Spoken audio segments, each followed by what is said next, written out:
अतीक अहमद को सजा हो गई, क्या क्या देखा इस बीच, आप कैसी दुश्वारियां देखी आपने? देखिए, जिस तरह से आज पूरे देश में और उत्तर प्रदेश में लोग देख रहे थे कि आज क्या होगा, अदालत ने मात्र 10-15 मिनट के भीतर अपना फैसला सुना दिया और अतीक अहमद को पहली बार आजीवन कारावास हुआ। जो आदमी 40-45 साल से खूंखार अपराधी के तौर पर माना जा रहा है, उसको एक मुकदमे में पहली बार सजा दिलाई जा सकी। तो ये इलाहाबाद के इतिहास में अतीक के लिए ये कहा जाए कि अब उसके अंत का समय शुरू हो गया है और उसका आतंक अब खत्म होने की ओर है। देखिए, कल तक तो वो कह रहा था कि काहे का डर, और लेकिन अब अदालत ने आजीवन कारावास दे दिया। अब वो जिंदगी भर निकल नहीं पाएंगे, तो वो डरे चाहे जो करें, लेकिन अब किसी को इतना आसानी से डरा नहीं पाएंगे। बात आई कि अतीक को सजा हुई। ये जरूर है कि देखिए, उत्तर प्रदेश एक बड़ा राज्य है, कानून व्यवस्था की एक चुनौती रहती है, लेकिन योगी सरकार में तेज पैरवी भी और जिस तरह से दबाव बनाया गया, उसको आप ये कह सकते हैं कि सजा मिलने में वो सहायक हुआ। और ये जो अतीक का खौफ है वो इलाहाबाद से अब खत्म होगा इस सजा के बाद। महत्वपूर्ण बात यह भी है कि जब जो लोग सारे लोग बैठे हैं, जो लोग सुनते हैं, जब कोई अपराधी अपने साथ होता है तो वो अच्छा लगता है, जब दूसरे दल में चला जाता है तो उसके तमाम पाप और कमियां गिनाई जाती हैं। 43 साल का एक आदमी जो सियासत में भी कामयाब रहा, उसको राजनीतिक पार्टियों ने ही तो पाला पोसा। वो कहीं ऐसा थोड़ी था कि बिना राजनीति में आए इतने दिन चल पाता, वो तो तभी चला। आपको याद होगा कि एक बार मामला आया था 2012 में, जजों ने अतीक के केस से सुनवाई से अपने आप को अलग कर लिया था। बहुत ज़्यादा खौफ हुआ करता था अतीक अहमद का। आज लेकिन वही अतीक अहमद को कचहरी में कुछ लोगों ने खुलेआम माँ बहन की गालियां दी, जूते दिखाए, लेकिन ना तो वो कोई रिएक्शन दे पाया और ना उसकी कोई हिम्मत हुई, ना वो जवाब दे पाया। अब ये जरूर है कि जो शूटर रहे हैं उन पर भी अब शिकंजा कसना चाहिए। तो ये चीज़ें तो होंगी। अभी तो साबरमती उसको वापस ले जाएंगे, अब शायद मीडिया ना जाए क्योंकि अब उतना आनंद बचा नहीं इसमें, ये मामला ख़त्म हो गया है। लेकिन अतीक अहमद की उम्र कैद ने योगी सरकार को उत्तर प्रदेश में और बीजेपी को बड़ी संजीवनी दी है।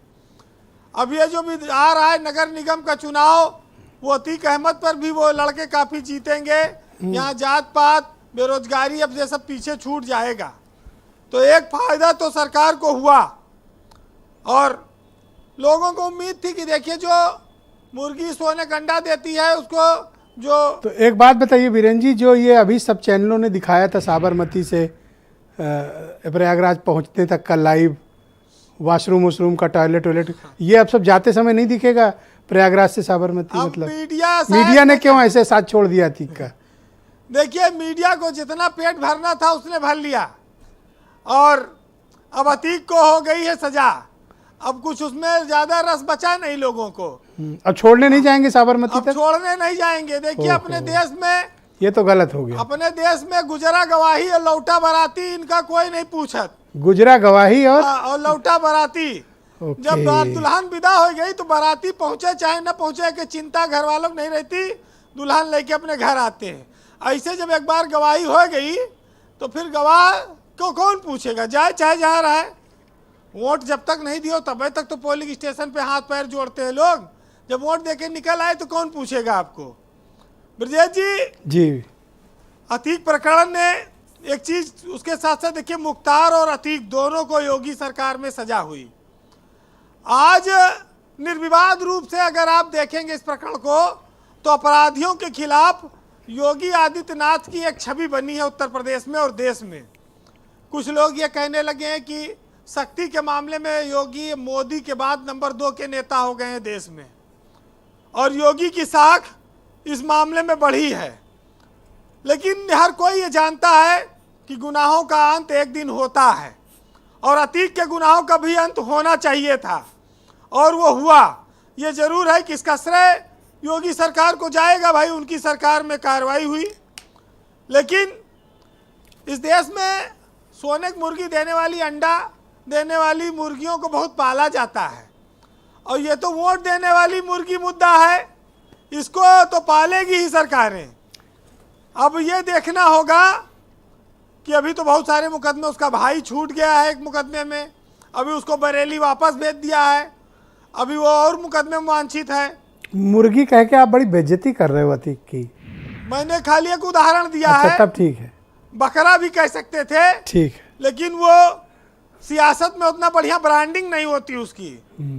तो ये जो हाल है सरकार को, तो देखिए बात अभी आई, सुनील साजन ने भी कहा भाई टॉप 10 माफिया जो उत्तर प्रदेश में है उनकी एक सूची अब जारी होनी चाहिए, क्योंकि अतीक और मुख्तार को तो सब जान गए, बाकी और जो बचे हैं उनको भी जानना होगा। हम लोग अब इस देश में, प्रदेश में ये बात की चर्चा तो होती है कि चलो माफिया अपराधी, अब इनको कोई पार्टी टिकट नहीं देती जी वीरेंद्र तो जी। इनका स्कोप तो खत्म हुआ जी। लेकिन दुनिया में सरकारों का ये हमेशा से कर्तव्य रहा है कि अपने वो सभी नागरिकों को सामाजिक, आर्थिक और राजनीतिक सुरक्षा दे, न्याय दे, और ये हमारे संविधान में गारंटी भी है। लेकिन सत्ता में आकर सफ़ेद पोस्ट बनकर जिस तरह संविधान और कानून को ये लोग तोड़ते मरोड़ते थे, मुकदमे वापस लेते थे, गैंग चलाते थे, वो सब खत्म हुआ। जी। तो ये जालिम और सितमगर, तो जो लोग थे जिनके डर से, कातिल के डर से लोग खुलकर नहीं बोलते थे, अब वो चीज़ ये खत्म हो जाएगी। जी वीरेंद्र जी। कई बार अदालतों की वजह से भी देर होती है, अतीक के मामले में भी ऐसा ही हुआ। राहत इंदौरी ने लिखा है कि इंसाफ अब हमेशा जालिमों के हिमायत में जाता था, और ये हाल है तो फिर कौन अदालत में जाता था। और दस्तार नोच के अब हावले उड़े और सर बच गया, ये भी शराफत में जाएगा। और दोखज के इंतजाम में उलझा है रात दिन, दावा ये कर रहा है कि जन्नत में जाएगा। और खुशफहमियों की भीड़ में तू भले क्यों गया, पहले मरेगा बाद में जन्नत में जाएगा। और वाकिफ़ है खूब झूठ के फन से ये आदमी, और ये आदमी एक रोज़ सियासत में जाएगा।